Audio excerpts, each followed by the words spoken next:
Once upon a time, in a world divided by ancient enmities and territorial disputes, a long war unfolded, casting its shadows over the land for generations.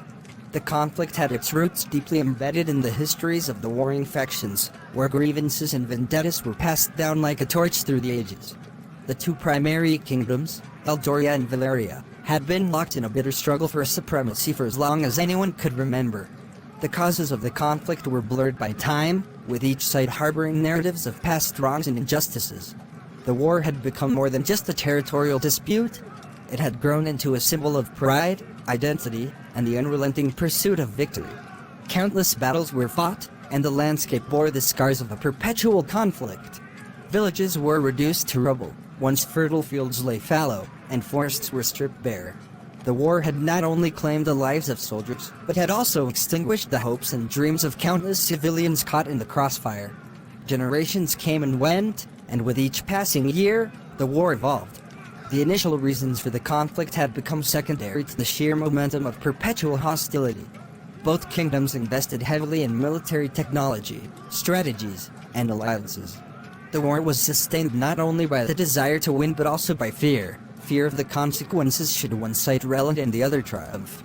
Amid the chaos, stories of heroes and heroines emerged, individuals who rose above the blood-soaked fields and tried to bridge the chasm between the two kingdoms. Yet, their efforts were often crushed by the weight of history and the entrenched animosity that fueled the conflict. As the war dragged on, weariness enveloped both kingdoms.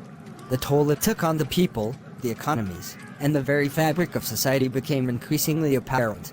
Leaders on both sides, burdened by the weight of their choices, began to question the purpose of the seemingly endless struggle. It was in this atmosphere of exhaustion and introspection that whispers of peace began to circulate.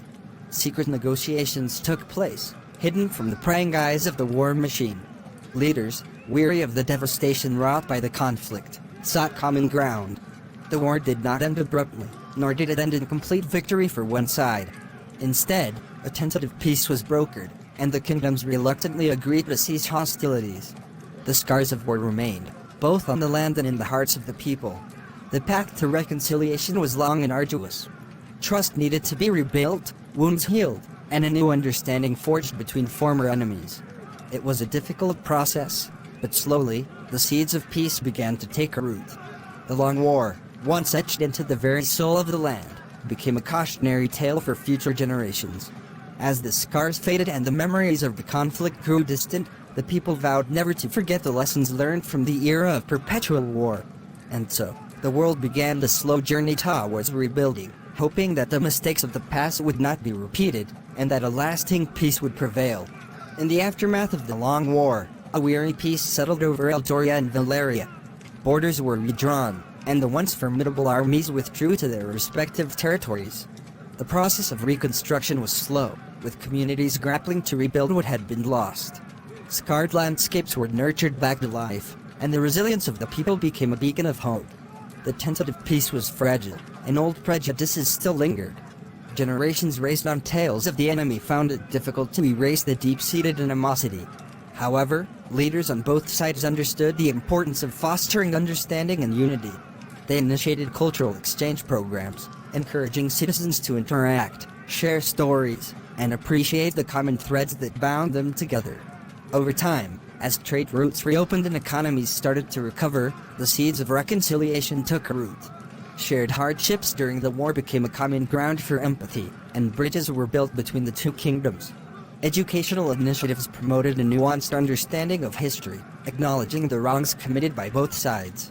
One of the pivotal moments came when a joint memorial was erected to honor the fallen soldiers from both kingdoms. It stood as a solemn reminder of the cost of war and the shared pain endured by families on both sides. Annually, on the Day of Remembrance, people from Eldoria and Valeria gathered to pay their respects, fostering a collective commitment to peace. To ensure lasting stability, the leaders established the Council of Unity, comprised of representatives from both kingdoms. This council worked tirelessly to address grievances, mediate disputes, and ensure that the mistakes of the past were not repeated. Diplomacy replaced aggression, and dialogue became the cornerstone of international relations. The scars of war, both physical and emotional, persisted, but they became symbols of resilience rather than reminders of hatred. Artists from both kingdoms collaborated to create murals that depicted the journey from conflict to reconciliation, transforming war-torn walls into vibrant testaments of hope. As years passed, the younger generation, unburdened by the weight of historical animosities, played a crucial role in cementing the newfound peace. Inter-kingdom friendships blossomed, and mixed communities thrived, showcasing the power of unity over division. The Long War, once a dark chapter in the history of Eldoria and Valeria, became a turning point for the world.